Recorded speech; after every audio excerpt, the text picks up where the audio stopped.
നമ്മൾ അടുത്ത സമയത്ത് ഒരു കൺസൾട്ടിങ്ങിനായിട്ട് വർക്കല കാപ്പിലം എന്ന് പറയുന്ന സ്ഥലത്ത് പോയായിരുന്നു. അവിടെ ചെന്നപ്പോഴത്തേക്ക് വടക്ക് കിഴക്ക് ഭാഗം ഉയർന്നും തെക്ക് പടിഞ്ഞാറ് ഭാഗം താന്നും ഇരിക്കുന്നു. അപ്പം ഞാൻ അവിടുത്തെ ചോദിച്ചു, നിങ്ങൾക്കിവിടെ പൈസ നിൽക്കുന്നില്ല, അങ്ങനെ ഒരു പ്രശ്നമുണ്ടോ? ഉണ്ട് സാറേ, പൈസ നിൽക്കുന്നില്ല, അങ്ങനെ ഒരു പ്രശ്നമുണ്ട്.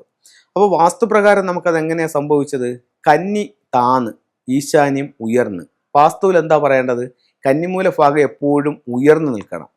അപ്പോൾ ആൾക്കാർ ചോദിക്കുന്ന അടുത്തൊരു ചോദ്യം, സാർ അത് വീട്ടിൻ്റെ കന്നിമൂലല്ലേ ഉയരേണ്ടത്? അല്ല, വീടിൻ്റെ കന്നിമൂല മാത്രം ഉയർന്നാൽ പോരാ, വസ്തുവിൻ്റെ കന്നിമൂല ഉയരണം, വീടിൻ്റെ കന്നിമൂലയും ഉയരണം. അപ്പോൾ രണ്ടാമത്തെ നിലയിലൊരു ഇത് വെച്ചു. അങ്ങനെയാണെന്നുണ്ടെങ്കിൽ കന്നിമൂല ഒഴിച്ചിട്ട് വെക്കാമോ? അതും പറ്റില്ല.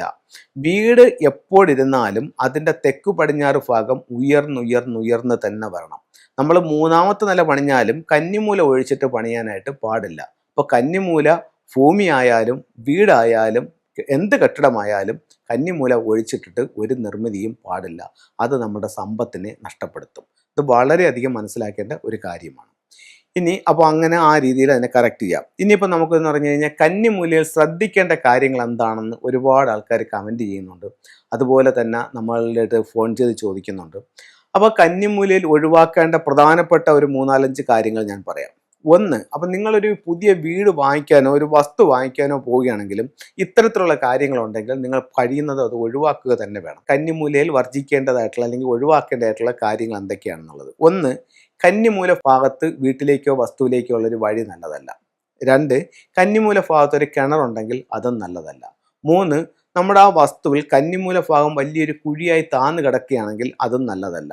4 എന്ന് പറയുന്നത്, നിങ്ങളൊരു വീടാണ് പോയി നോക്കുന്നതെങ്കിൽ കന്നിമൂല ഭാഗത്ത് അടുക്കളയോ കന്നിമൂല ഭാഗത്ത് ടോയ്ലറ്റോ കന്നിമൂല ഭാഗത്ത് സെപ്റ്റിക് ടാങ്കോ കന്നിമൂല ഭാഗത്ത് വേസ്റ്റ് വാട്ടറിൻ്റെ കുഴിയോ ഉണ്ടെങ്കിൽ ആ വീടും നല്ലതല്ല. അപ്പോൾ ഇത്തരം കാര്യങ്ങൾ കന്നിമൂലയിൽ പ്രധാനമായിട്ട് നോക്കണം. ഇത്തരത്തിലുള്ള കാര്യങ്ങളെല്ലാം ഒഴിവാക്കണം. അത് നമ്മൾ വീട് വാങ്ങിക്കുമ്പോഴായാലും ശരി തന്നെ, പുതിയ വസ്തു വാങ്ങിക്കുമ്പോഴായാലും ശരി തന്നെ, വീട് വെക്കുമ്പോഴായാലും ഇതെല്ലാം ഇത്തരം കാര്യങ്ങൾ ഒഴിവാക്കി വെക്കുന്നത് വളരെ നല്ല കാര്യമായിട്ട് ഫെങ്ഷുയിൽ തന്നെ കണക്കാക്കുന്നുണ്ട്. അപ്പം ഇത്രയും കാര്യങ്ങൾ ശ്രദ്ധിക്കുന്നത് വഴി നമ്മുടെ ജീവിതം മെച്ചപ്പെടുത്താനായിട്ട് ഈ നിയമങ്ങൾ നമ്മളെ സഹായിക്കുന്നതാണ്. നമുക്ക് ഫെങ്ഷുയിലെ ചില ടൂൾസിലേക്ക് നോക്കാം. ഇത് ഒരു പഗോഡ ടവറാണ്. കുട്ടികളുടെ വിദ്യാഭ്യാസത്തിന് വേണ്ടിയിട്ട് നോർത്ത് ഈസ്റ്റ് ഭാഗത്ത് നമുക്കിത് ഉപയോഗിക്കാം. വൈറ്റ് ക്രിസ്റ്റലിൻ്റെ മാലയും ബ്രേസ്ലെറ്റുമാണ് ഇത്. കുട്ടികളുടെ വിദ്യാഭ്യാസപരമായിട്ടുള്ള അഭിവൃദ്ധിക്ക് വേണ്ടിയിട്ട് അവർക്കിത് ധരിക്കാം. ഇത് സാധാരണ ഉപയോഗിക്കുന്ന രീതി എന്ന് പറഞ്ഞാൽ ഇത് ധരിച്ചുകൊണ്ട് പഠിക്കുക, എന്നിട്ട് എക്സാമിന് പോകുമ്പം ഇത് കൂടെ കൊണ്ടുപോവുക, പഠിച്ച കാര്യങ്ങൾ കൃത്യമായി ഓർത്തിട്ട് എഴുതാനായിട്ട് ഈ ക്രിസ്റ്റലുകൾ നമ്മളെ സഹായിക്കുന്നതാണ്. 5 എലമെൻറ്റ് പഗോഡ എന്ന് പറഞ്ഞിട്ടുള്ള ഒരു ടൂളാണ് ഇത്. യെല്ലോ സ്റ്റാർ 5 എന്ന് പറയുന്ന സ്ഥലത്ത് ഇത് വെക്കുന്നതാണ്. ഇതിൽ ഫെങ്ഷുയിൽ ഏറ്റവും ഇമ്പോർട്ടൻ്റ് ആയിട്ടുള്ള ടൂളുകൾ ഒന്നാണ് ഈ 5 എലമെൻറ്റ് പഗോഡ.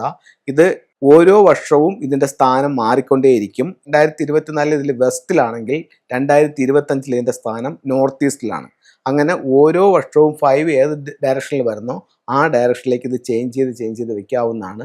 നഷ്ടങ്ങളെ പരമാവധി ഒഴിവാക്കാനായിട്ട് ഈ ഒരു എലമെൻറ്റ് അല്ലെങ്കിൽ ഈ ഒരു 5 എലമെൻറ്റ് പഗോഡ നമ്മളെ സഹായിക്കുന്നതാണ്. ഇത് കർണേലിയൻ എന്ന് പറഞ്ഞിട്ടൊരു ബ്രേസ്ലെറ്റ് ആണ്. ഇത് നമുക്ക് ബ്രേസ്ലെറ്റ് ആയിട്ട് ധരിക്കാം. തൊഴിൽപരമായിട്ടുള്ള അഭിവൃദ്ധിക്ക് ഏറ്റവും നല്ലൊരു ടൂളായി ഫെങ്ഷുയിൽ ഇതിനെ കണക്കാക്കുന്നു. അപ്പോൾ എല്ലാവർക്കും എല്ലാ ഐശ്വര്യങ്ങളും ഉണ്ടാവട്ടെ എന്ന് പ്രാർത്ഥിച്ചുകൊണ്ട് നിർത്തുന്നു. നന്ദി, നമസ്കാരം.